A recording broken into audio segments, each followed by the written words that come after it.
Docteur Emmanuel Navon, bonjour, Boker Tov.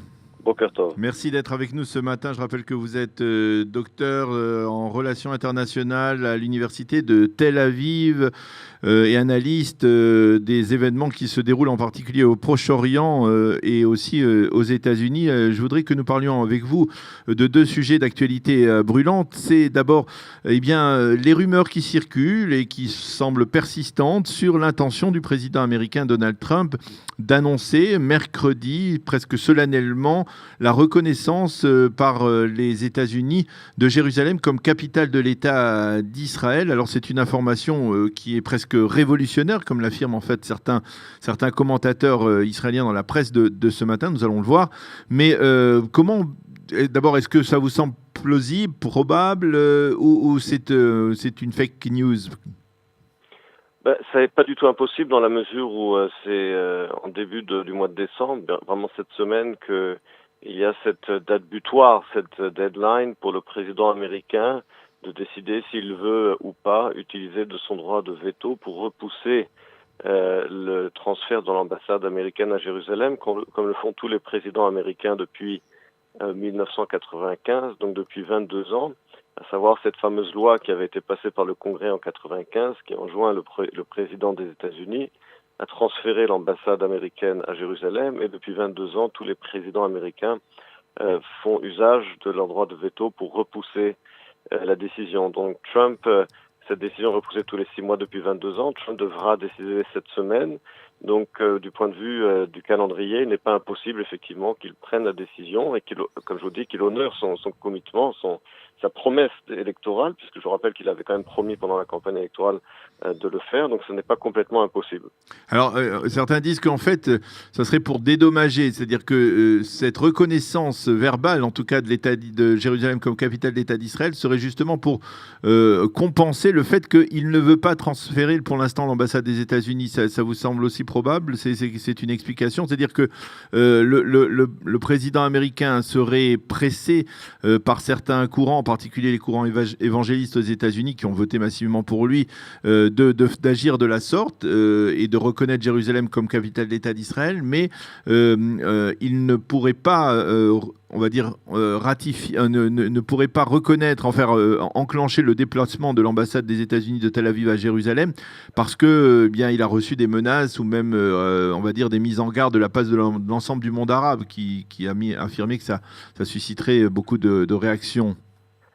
Alors théoriquement c'est possible, mais d'un autre côté, s'il décide d'utiliser son droit de veto cette semaine pour ne pas transférer l'ambassade, mais parallèlement reconnaître formellement Jérusalem comme la capitale d'Israël, et bien évidemment, cela sera une contradiction, puisque comment peut-on reconnaître d'un côté que Jérusalem est la capitale d'Israël et d'un autre côté ne pas y transférer l'ambassade des États-Unis.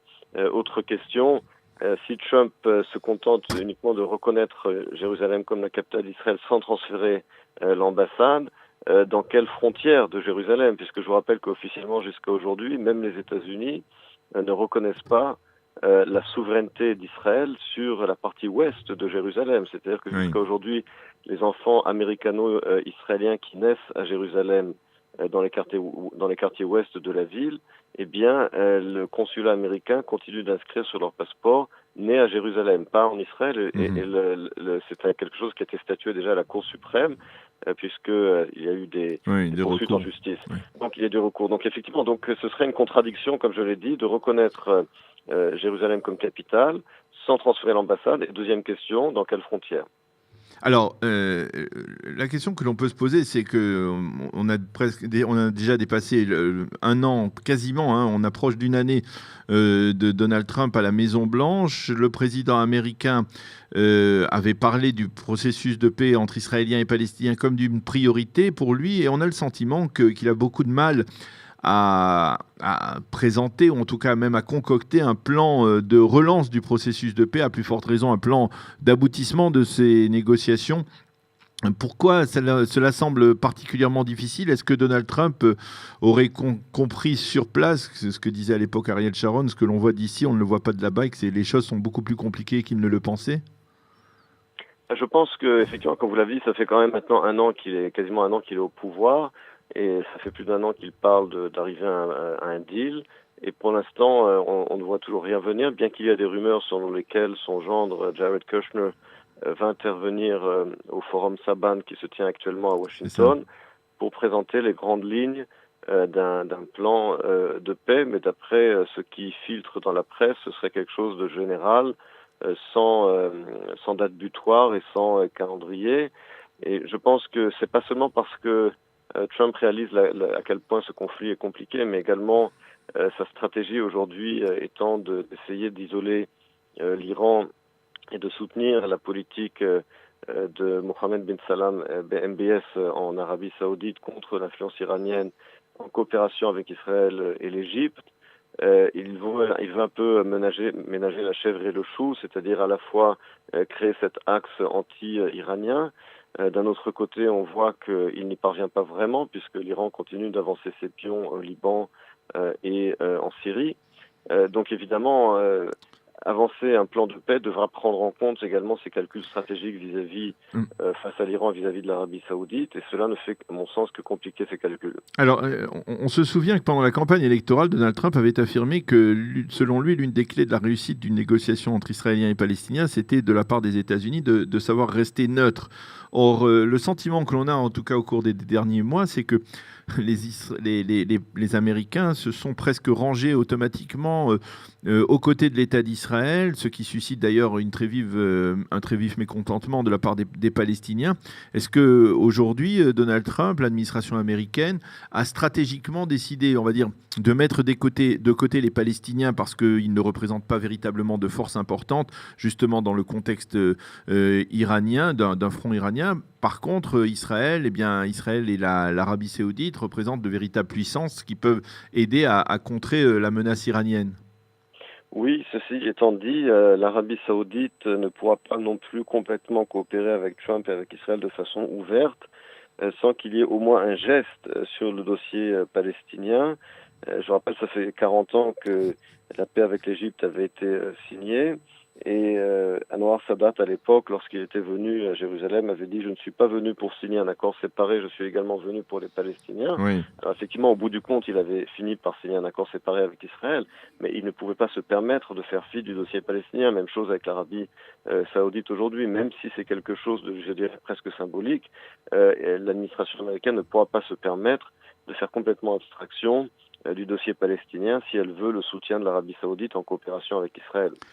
Alors, je profite, docteur Emmanuel Navone, que vous soyez avec nous pour parler également d'un sujet d'actualité encore, on va dire, presque plus brûlant que celui d'une reconnaissance par les États-Unis de Jérusalem comme capitale d'État d'Israël. Je veux parler de ce qui s'est passé durant le week-end, jeudi, dans la nuit de vendredi soir à samedi, apparemment au sud de Damas. Cette attaque qui est imputée aux forces israéliennes contre une base militaire syrienne dans laquelle se seraient installés les Iraniens, ou qui est en train d'être construite par les Iraniens. Comment expliquer ce développement? Est-ce que c'est, comme le disent certains observateurs ce matin dans la presse israélienne, c'est véritablement une signature israélienne visant à dissuader, en tout cas à faire comprendre à la fois aux Russes et à la fois aux Iraniens que Israël n'a pas l'intention de tolérer la moindre présence de l'Iran, ni même à proximité de ses frontières, ni même dans la région, dans l'ensemble de la Syrie? Très clairement, c'est un message vis-à-vis de Moscou, dans la mesure où Netanyahou, en dépit de son lien direct et franc avec Vladimir Poutine, n'a pas réussi apparemment à le convaincre de limiter la présence iranienne en Syrie.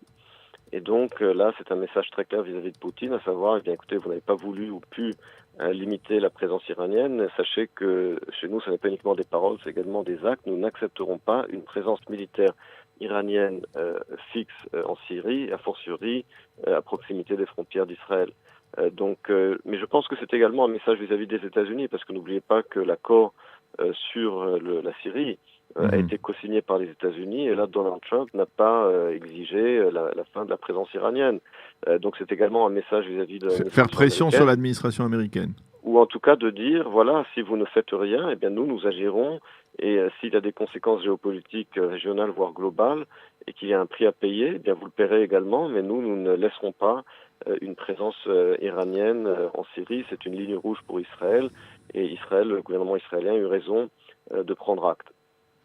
Et donc, quelque part, aujourd'hui, cela veut dire que finalement les Israéliens sont bien décidés à ne pas tolérer une présence iranienne. Mais à votre avis, comment les Russes peuvent réagir à une telle attaque? Est-ce que vous pensez que les Russes peuvent tolérer ce type d'attaque alors que justement il y a une coordination entre comme vous le disiez, entre Vladimir Poutine et Benyamin Netanyahou? Est-ce que vous pensez que les Russes peuvent tolérer ce type d'attaque alors qu'ils semblent résolument acquis à la cause iranienne, on va dire, dans le cadre de la Syrie? Alors, il faut bien comprendre que, vous l'avez dit, les Russes ont acquis la cause iranienne, mais jusqu'à une certaine limite, dans la mesure où ce que veulent les Russes aujourd'hui, c'est asseoir leur influence dans la région contre les États-Unis, et ça, ils savent qu'ils ne peuvent le faire que grâce aux pays chiites, en particulier l'Iran, le régime d'Assad et le Hezbollah. Cela ne signifie pas qu'ils sont amoureux des Iraniens ou du chiisme, c'est simplement parce qu'ils comprennent aujourd'hui que c'est le meilleur moyen pour eux d'asseoir leur influence dans la région. Également pour des raisons économiques, pour créer une espèce de cartel avec l'Iran et le Qatar pour le gaz naturel, mais cela ne signifie pas qu'il y a une identité complète d'intérêt et que les Russes ont un intérêt objectif à voir les Iraniens prendre contrôle de la Syrie. Donc tant que Israël ne remet pas en cause les intérêts russes dans la région, je ne pense pas qu'on arrivera à une confrontation avec la Russie. Au contraire, je pense que le fait de clarifier à la Russie que nous avons nous aussi nos lignes rouges, je pense que Vladimir Poutine non seulement comprend, mais en plus, je dirais même respecte ce langage. Je dirais même que c'est le seul langage que lui-même comprend. Eh bien, docteur Emmanuel Navone, je vous remercie de nous avoir éclairé sur ces deux sujets d'actualité brûlante. La possible décision de Donald Trump de proclamer, de reconnaître Jérusalem comme capitale d'État d'Israël, et puis ces développements du dernier week-end en Syrie. Je rappelle que vous êtes chercheur également, chercheur au Centre Jérusalem pour les études stratégiques. J'espère que je ne me suis pas trompé. C'est le nouveau centre de Jérusalem pour les études stratégiques qui s'est ouvert il y a quelques semaines à peine. Je vous remercie d'avoir été avec nous ce matin pour commenter cette actualité.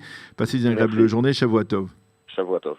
Voilà, il est 8h25 sur studiokalita.com. Nous allons marquer une pause et on se retrouve dans quelques instants pour la chronique d'Eliana Gurfinkel, Un jour, notre histoire.